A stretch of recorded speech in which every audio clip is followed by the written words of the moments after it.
Meanwhile, at the fair, everything was going according to plan. Old cars and old soda cans and all that stuff was on display.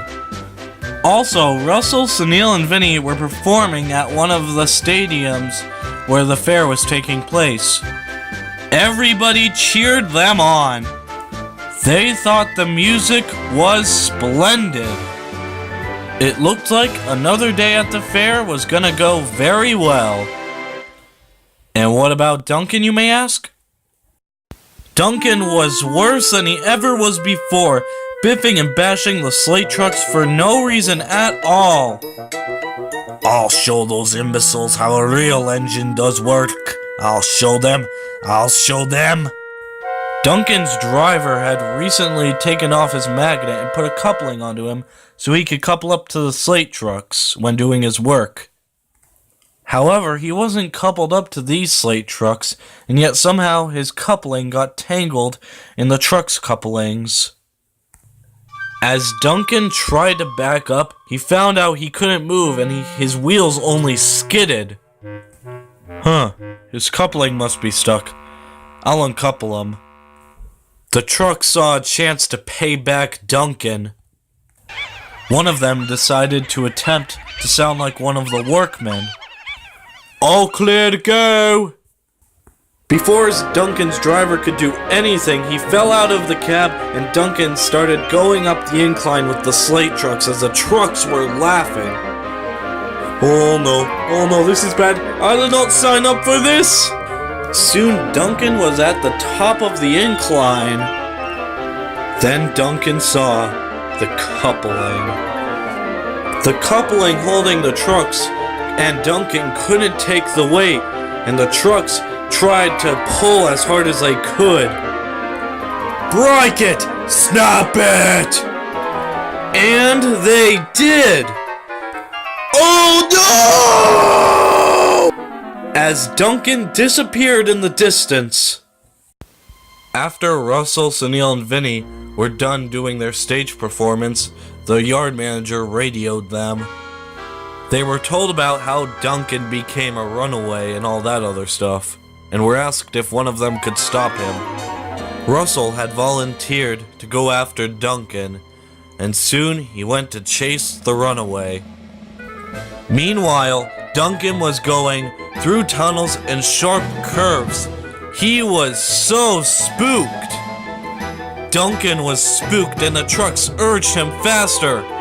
Russell was soon catching up with Duncan. He was determined to stop the runaway.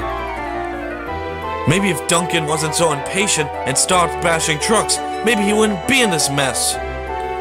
As Russell sped through the tunnel, soon catching up to Duncan. Duncan saw Russell up ahead. There you are, Russell!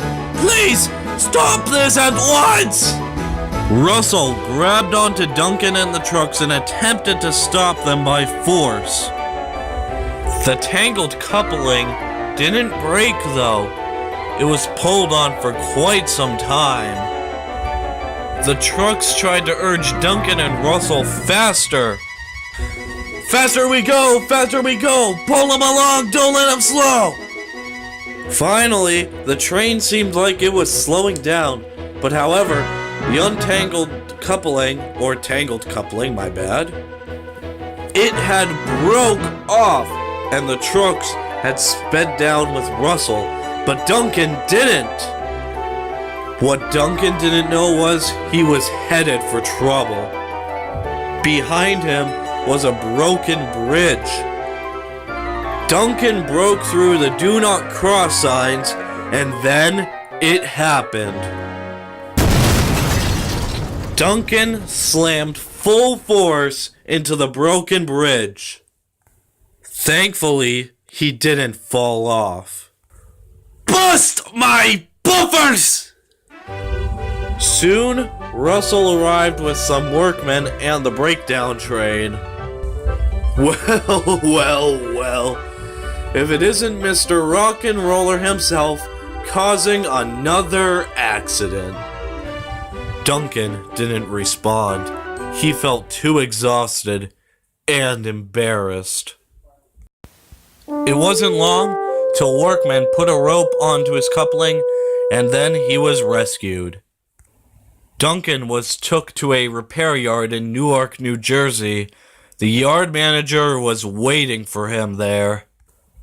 "Well, Duncan, you've proved something today. You proved that being a jackass to everybody doesn't help a situation.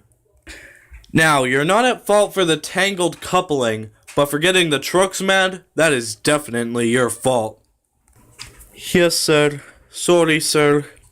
And then he saw Scarloey, who happened to be giving Duncan a cold stare.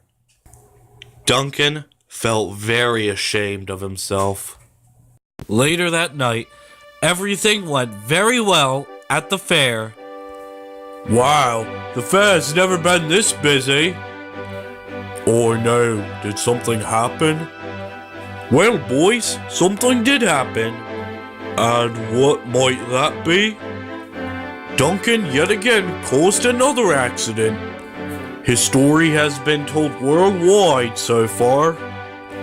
And he's also the special attraction here." "Well, in that case, that explains that. Now, don't tell Duncan that I told you." We won't anyway. Being an attraction must be embarrassing for Duncan." And Bulgy was right too. People came to visit Duncan. He was the special attraction. Duncan's driver and firemen told the story of how Duncan was saved and how Russell saved him. Duncan was very embarrassed, but I think he deserved it. Don't you?